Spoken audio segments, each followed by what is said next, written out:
함께 보실 하나님 말씀은 열왕기하 5장 14절 말씀입니다. 나아만이 이에 내려가서 하나님의 사람의 말대로 요단강에 7번 몸을 잠그니 그의 살이 어린아이의 살같이 회복되어 깨끗하게 되었더라. 사람의 형편은 겉모습만으로 다 알 수 없습니다. 많은 것을 가진 사람처럼 보이고 흔들림 없이 살아가는 사람처럼 보이지만 그 안에는 말하지 못한 아픔을 품고 있을 수 있습니다. 사람들에게 인정을 받아도 사라지지 않는 마음의 짐이 있고 높은 자리에 있어도 사라지지 않는 연약함들이 있습니다. 오히려 드러난 모습이 크고 단단할수록 감추어진 아픔은 더 말하기 어려울 때가 있습니다. 오늘 등장하는 나아만이 바로 그런 사람이었습니다.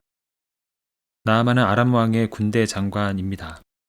성경은 그를 크고 존귀한 자, 큰 용사라고 소개합니다. 그는 왕의 신임과 사람들의 인정을 받았지만 스스로 해결할 수 없는 아픔을 품고 살았습니다. 나병에 걸렸기 때문입니다. 어느 날 그는 이스라엘의 선지자를 찾아가면 고침을 받을 수 있다는 말을 듣습니다. 그래서 엘리사의 집을 찾아갑니다. 나아만은 자신의 지위에 어울리는 방식으로 극적인 치유를 기대했습니다. 그러나 엘리사는 요단강에 가서 7번 몸을 씻으라고 말할 뿐이었습니다. 이 말도 엘리사가 직접 한 것이 아니라 사람을 보내서 전한 말이었습니다. 나아만은 분노했습니다. 그의 기대와 달랐고 자신의 높은 위치에 어울리지 않는 대우에 자존심이 상했던 것입니다.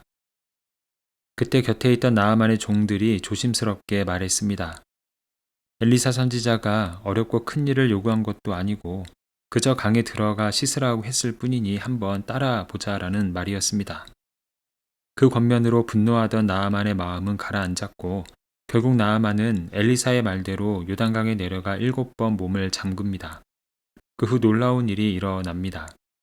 그의 살이 어린아이의 살같이 회복되어 깨끗하게 되었더라. 이 표현은 단순히 피부가 좋아졌다는 뜻을 넘어섭니다. 완전한 나음을 의미합니다. 이 회복은 강물에서 시작된 것이 아닙니다. 말씀 앞에서 자기의 생각을 내려놓고 순종한 자리에서 시작된 회복이었습니다. 우리 삶에도 나아만의 모습이 있습니다.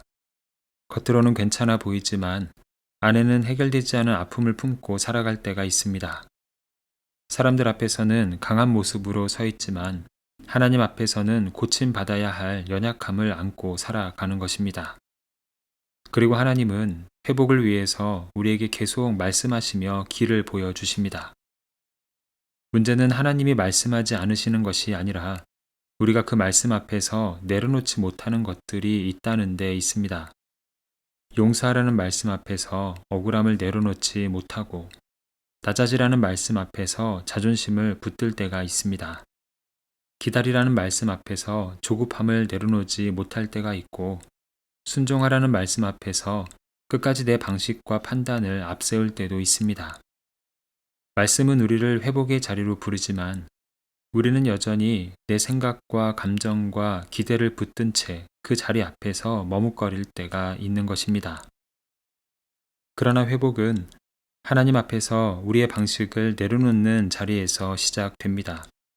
고집을 내려놓는 순간 오래 굳어있던 마음이 풀리기 시작하고 내 방식만 붙들던 마음을 내려놓을 때 하나님의 방식이 보이기도 합니다. 하나님은 우리가 낮아진 마음으로 순종할 때 우리를 새롭게 하십니다. 아이가 오래 붙들고 있던 자기의 장난감을 놓지 못하면 부모가 더 좋은 선물을 주려고 해도 받을 수 없습니다. 아이의 손에 쥔 것이 꼭 나쁜 것만은 아닙니다. 자기에게 익숙하고 스스로 소중하게 여기는 것들입니다. 그러나 더 좋은 것을 받으려면 그것을 잠시 내려놓고 부모님 앞에서 손을 펴야 합니다. 우리의 삶도 그렇습니다. 우리가 붙들고 있는 생각과 익숙한 방식이 모두 나쁜 것은 아니지만 그것들을 너무 단단히 붙들고 있으면 하나님이 보여주시는 새로운 은혜를 받아들이기 어려울 때가 있음을 기억해야 합니다. 우리의 방식이 나쁜 것은 아니지만 하나님의 방식은 언제나 더 넓고 깊습니다. 오늘 나아만의 회복은 자기 생각을 끝까지 붙든 자리에서가 아니라 말씀 앞에 마음을 열고 순정한 자리에서 시작되었습니다. 우리의 생각을 내려놓고 하나님의 뜻을 구하려는 마음, 우리의 방식보다 더 좋은 길을 기대하는 열린 자세, 하나님이 보여주신 뜻을 기쁨으로 받아들이고 따르려는 모습, 이런 태도를 가지고 나아가는 우리의 삶에 하나님의 회복의 은혜가 늘 함께할 것입니다. 그 은혜를 누리며 살아가는 우리의 삶이 되기를 소망합니다. 함께 기도하겠습니다. 사랑의 주님, 하나님의 뜻에 겸손하게 순종하는 이들을 복되게 하시는 은혜에 감사를 드립니다. 나아만처럼 우리도 말씀 앞에 자신을 낮추는 믿음을 갖게 하여 주시옵소서. 우리의 판단과 기대가 하나님의 뜻보다 앞서지 않게 하시고 이해되지 않는 말씀 앞에서도 신뢰함으로 순종하게 하여 주시옵소서. 마음 깊은 곳에 감추어둔 상처와 연약함, 해결되지 않은 아픔들을 주님 앞에 내려놓을 때에 주님께서 허락하시는 회복의 은혜를 경험케 하여 주시옵소서. 이 시간 대한민국과 미국, 세계 열방을 주님의 손에 올려드립니다.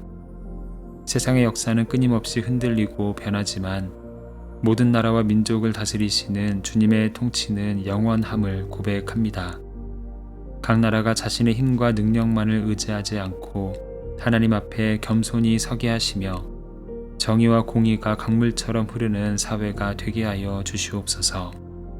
가난과 질병, 차별과 폭력으로 고통받는 이들을 기억하여 주시고 절망 가운데 있는 이들에게 소망의 빛을 비추어 주시옵소서. 모든 민족과 나라가 주님을 함께 찬양하는 그날을 바라보며 예수 그리스도의 이름으로 기도합니다. 아멘. 이제 각자 가지고 있는 기도의 제목으로 기도하고 말씀 중 깨달은 내용과 말씀의 열매가 풍성한 삶이 되기를 바라며 기도하기 원합니다. 특별히 오늘은 대한민국과 미국 그리고 세계 열방을 주님의 손에 올려드리며 함께 중보하는 시간입니다. 이제 다 함께 이러한 기도 제목으로 기도의 자리로 나아갑니다.